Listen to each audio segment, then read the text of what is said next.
جب بھی کوئی لبیک پکارنے والا لبیک پکار رہا ہوتا ہے،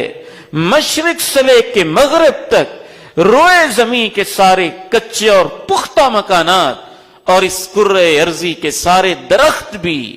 اس عازمین حج کے ساتھ اور ان عازمین حج کے ساتھ لبیک اللہم لبیک پکار رہے ہوتے ہیں۔ آپ تنہا نہیں ہوتے ہیں، آپ اکیلے نہیں ہوتے ہیں، پوری کائنات آپ کے ساتھ ہوتی ہے۔ پھر آپ نے اپنے کپڑے بدل دیے، لباس تبدیل کر دیا، آپ نے اپنا مقامی کلچر، مقامی ثقافت،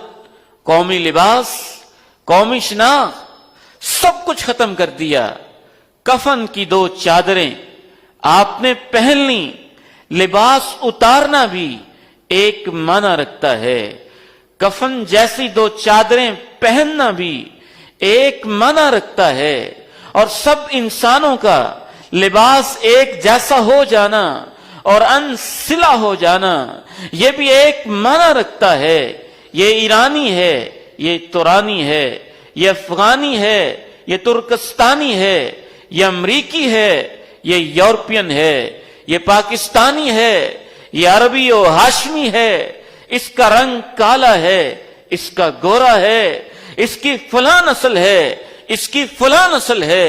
اس کی فلاں زبان ہے، اس کی فلاں زبان ہے، اس کا یہ لوکل کلچر ہے، اس کا یہ لوکل کلچر ہے، اس کی یہ ثقافت ہے، اس کی یہ ثقافت ہے، اس کا یہ تمدن ہے، اس کا یہ تمدن ہے، اس کا فلاں جغرافیہ ہے، اس کا فلاں جغرافیہ ہے۔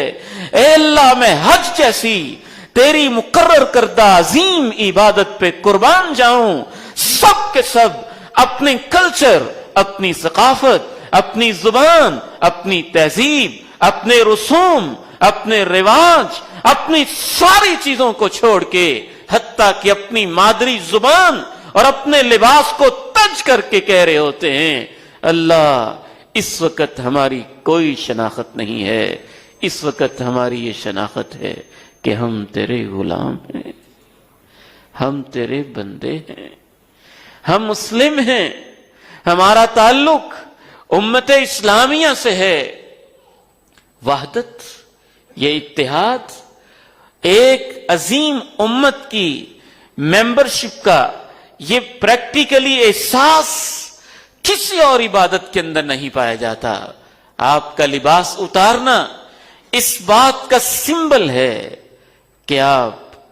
اپنے گناہوں کا بوجھ اپنے جسموں سے اتارنا چاہتے ہیں۔ نئے کپڑے پہن لینا اور سفید پہن لینا اور کفن جیسے پہن لینا پتہ نہیں کہاں کہاں انسان کو لے جاتا ہے۔ یہ اس بات کی رمز ہے کہ آپ اندر سے بدلنا چاہتے ہیں، تبدیل ہونا چاہتے ہیں، اور پھر کفن جیسی چادریں پہن لینا اس بات کی علامت ہے کہ آخرت آپ کے سامنے ہے۔ آج حج کی حاضری آپ کو یاد دلاتی ہے کہ ایک دفعہ فائنل جو یوم حساب ہے اس میں بھی اللہ کے سامنے میری حاضری ہونی ہے۔